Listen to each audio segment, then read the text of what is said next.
पाकिस्तान और अफगान तालिबान के दरमियान इस्तंबुल मुज़ाकरात नाकाम। वज़ीर इत्तलात अता तारड़ ने तस्दीक कर दी।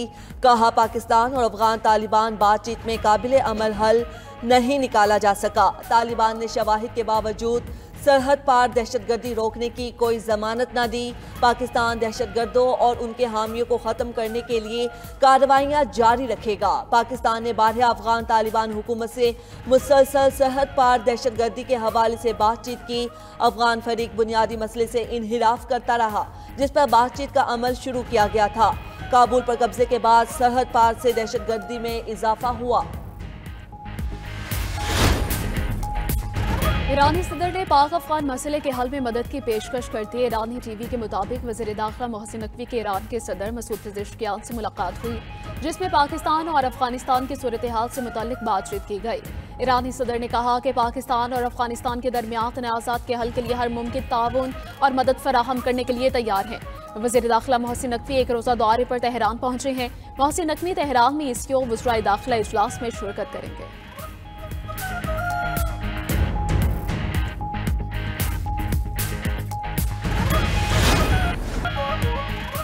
अमन दुश्मन नेतन्याहू ने जंगबंदी मुआहिदा बारूद से उड़ा दिया। इसराइल ने गजा में एक बार फिर हमले शुरू कर दिए।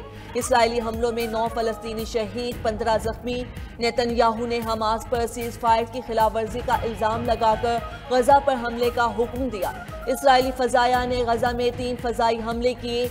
रफा और खान यूनिस में धमाकों की आवाजें सुनी गई। इसराइल ने अल-शिफा अस्पताल पर मिसाइल दागा। मिसाइल अल-शिफा अस्पताल के अकबी हिस्से में गिरा। मरीजों और अमले में शदीद खौफ और हिरास फैल गया। मुआहिदे की खिलाफ वर्जी के बायस हमास ने गमाली की लाश की हवालगी मौखर कर दी। इसराइली वजीर आजम नेतन्याहू के हुक्म पर फौज की गजा पर बमबारी। गजा हुकाम ने अल-शिफा अस्पताल पर इसराइली हमले की तस्दीक कर दी। नेतन्याहू ने सिक्योरिटी से मुतल्लिक इजलास में गजा पर हमले का हुक्म दिया था। इसराइली बमबारी के बावजूद गजा जंगबंदी बरकरार है। अमरीकी नायब सदर जेडी वैंस कहते हैं, जंगबंदी का ये मतलब नहीं कि छोटी छोटी झड़पें नहीं होंगी। गजा में हमास या किसी और ने एक इसराइली फौजी पर हमला किया। उधर अमरीकी मीडिया के मुताबिक इसराइल ने गजा में अपने ताज़ा हमलों से कबल अमरीका को मुतला कर दिया था।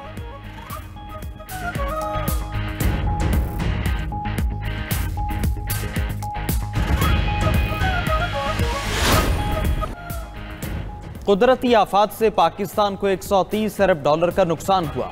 मौसमियाती तब्दीलियों के असरात की वजह से बेबस हैं। वज़ीर आज़म शहबाज शरीफ का फ्यूचर इन्वेस्टमेंट इनिशिएटिव कॉन्फ्रेंस के सेशन में सारे ख्याल। कहा कि अपनी गलतियों से सबक सीख कर आगे बढ़ रहे हैं।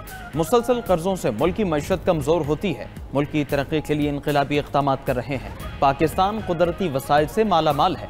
पाकिस्तान एआई समेत जदीद टेक्नोलॉजी के हुसूल के लिए तेजी से आगे बढ़ रहा है। एआई से फ़ायदा उठाने के लिए तमाम वसाइल बुरुए कार ला रहे हैं। वज़ीर आज़म ने मजीद कहा कि मुख्तलिफ शोबों में इस्लाहात का अमल जारी है। FPR की डिजिटलाइजेशन से करप्शन में खातिर खा कमी हुई।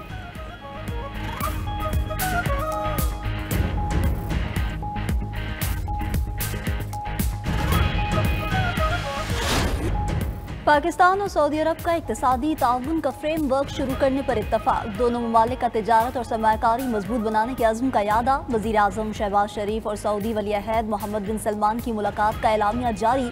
मुलाकात में फील्ड मार्शल आसिम मुनीर भी शरीक थे। मुश्तरका एलामिया में कहा गया कि फ्रेमवर्क दोनों ममालिक के मुश्तरका इक़्तिसादी मुफादात पर मबनी है। दोनों ममालिक के दरमियान बिजली की तरसील के मनसूबे की मुफाहमती याददाश्त पर दस्तखत। तवानाई के शोबे में ताउन की मुफाहमती याददाश्त पर दस्तखत भी शामिल। वज़ीर आज़म शहबाज शरीफ ने एक्स पर पैगाम लिखा कि सऊदी वली अहद शहजादा मोहम्मद बिन सलमान से मिलना खुशी और एजाज है।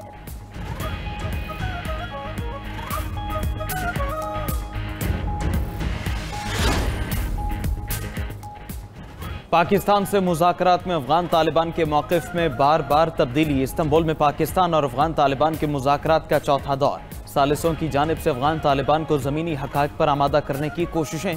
मेज़बानों की मौजूदगी में भी अफगान वफ़द ने मरकज़ी मसले को तस्लीम किया।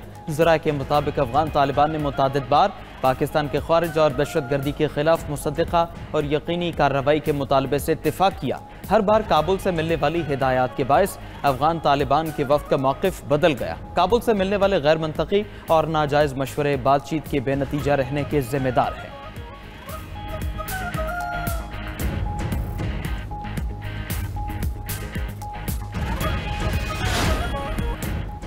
पाकिस्तान भारत की जंग में 7 नए तैयारे गिराए गए। तिजारत के जरिए जंग रुकवाई। जापान की नेवल बेस पर खिताब करते हुए अमेरिकी सदर ने कहा कि पाकिस्तान के वज़ीर आज़म और फील्ड मार्शल से राबिता किया गया। दोनों बहुत अच्छी शख्सियात हैं। मोदी से कहा, जंग की तो हम कोई मुआहदा नहीं करेंगे। अमेरिका की मुदाखलत से 24 घंटे में मामला खत्म हो गया। पाकिस्तान और भारत 2 बड़ी एटमी ताकतें हैं।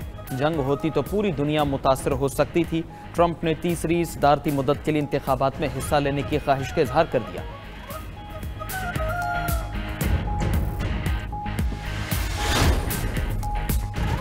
पीपल्स पार्टी ने वज़ीर आज़म आज़ाद कश्मीर के लिए चौधरी यासीन का नाम फाइनल कर लिया। नए कायदे ऐवान का ऐलान चेयरमैन पीपल्स पार्टी बिलावल भुट्टो जरदारी करेंगे। पीपल्स पार्टी की वज़ीर आज़म आज़ाद कश्मीर के खिलाफ तहरीके अदम एतमाद तैयार। वज़ीर आज़म आज़ाद कश्मीर चौधरी अनवारुल हक भी इस्तीफ़ा ना देने के मौक़िफ़ पर डट गए। उधर मुस्लिम लीग नून ने वज़ारत उज़्मा के लिए पीपल्स पार्टी को वोट देने की यकीन दहानी करा दी। मीडिया से गुफ्तगू में एहसन इकबाल ने कहा कि मुस्लिम लीग नून तहरीके अदम एतमाद में पीपल्स पार्टी का साथ देगी, ताहम आज़ाद कश्मीर की हुकूमत में शामिल नहीं होंगे।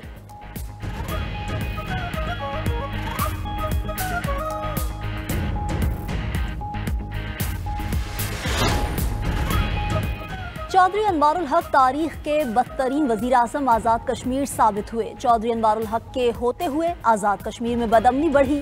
रहनुमा पीपल्स पार्टी कमर ज़मान कायरा की 92 न्यूज़ के प्रोग्राम हो क्या रहा है में गुफ्तगू कहा कि गुज़िश्ता चंद साल में आज़ाद कश्मीर में 3 पुरतशद्दुद मुज़ाहरे हुए। पीपल्स पार्टी ने आज़ाद कश्मीर के हालात को बेहतर करने के लिए हुकूमत से अलहदगी का फैसला किया। नून लीग ने आज़ाद कश्मीर में हुकूमत में ना बैठने की कोई वजह नहीं बताई।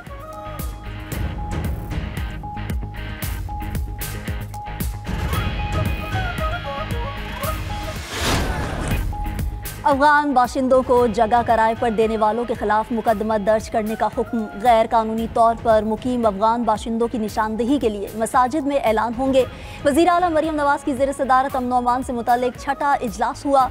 अफगानियों को घर, दुकान, फैक्ट्री, होटल और पेट्रोल पंप किराए पर देने की रोज़ाना रिपोर्ट तलब। पटवारी, नंबरदार और SHO गैर मुल्कियों को दी गई जगह की रिपोर्ट करने के जिम्मेदार होंगे। गैर कानूनी मुलाजमत करने वाले अफगानियों को भी कानूनी कार्रवाई का सामना करना होगा।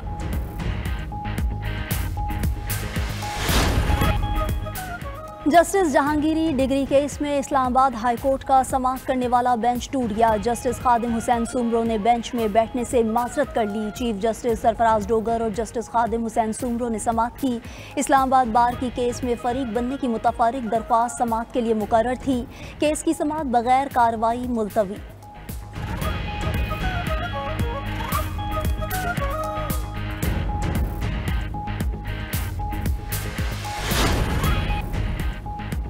भारत की आलमी सतह पर एक और सिफारती पसपाई। ताजिकिस्तान ने अपना एयरबेस 25 साल बाद भारतीयों से खाली करा लिया। भारत एनी एयरबेस को पड़ोसी ममालिक की जासूसी के लिए इस्तेमाल करता था।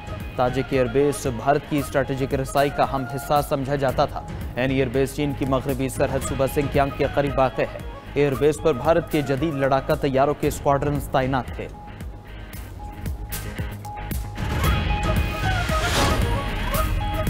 भारत को कनाडा में भी रुसवाई का सामना। कनाडा ने 80% भारतीय तुलबा की वीज़ा दरख्वास्तें मुस्तरद कर दी। गैर मुल्की मीडिया के मुताबिक 10 साल में पहली बार इतनी बड़ी तादाद में भारतीय तुलबा की दरख्वास्तें मुस्तरद की गई हैं।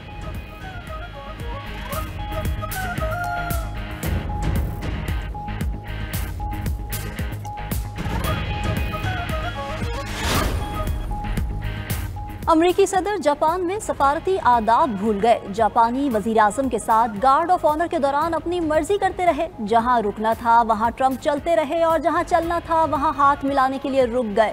जापानी वजीर आजम तकाइची हर जगह साथ साथ उन्हें गाइड करती रही, फिर भी ट्रंप को समझ न आई। तकाइची ट्रंप की हरकत देखकर हक्का बक्का रह गई। सोशल मीडिया पर वीडियो वायरल।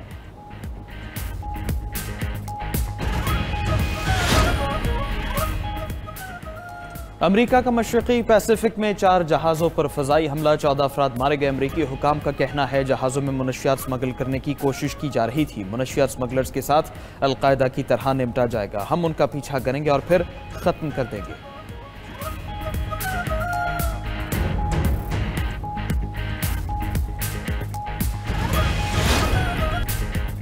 कीनिया में सयाहों को ले जाने वाले छोटे तैयारे को हादसा, 11 अफराद हलाक हो गए। तैयारा साहली इलाके कवाली में हादसे का शिकार हुआ। हलाक होने वालों में हंगरी और जर्मनी के सयाह शामिल।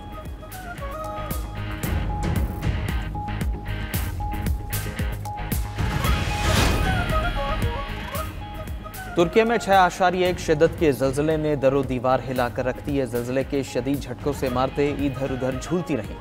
जल्जले के दौरान अफरा तफरी, शहरी जान बचाने के लिए भागते रहे। जल्जले के झटके इजमीर, मानसिया और तिगराक समेत दीगर कई सूबों में महसूस किए गए।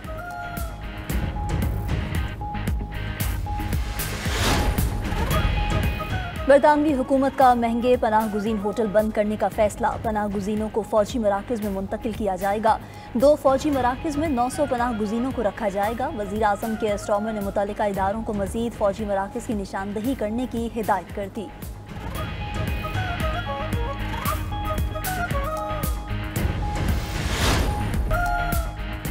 ब्राज़ील के शहर पुलिस का ऑपरेशन 64, जराइम पेश अफराद हलाक कर दिए गए। कार्रवाई का मकसद शहर के बड़े गैंग को निशाना बनाना था। ये कार्रवाई अक़वाम मुत्तहिदा के माहौलियाती इजलास से चंद रोज़ कबल हुई।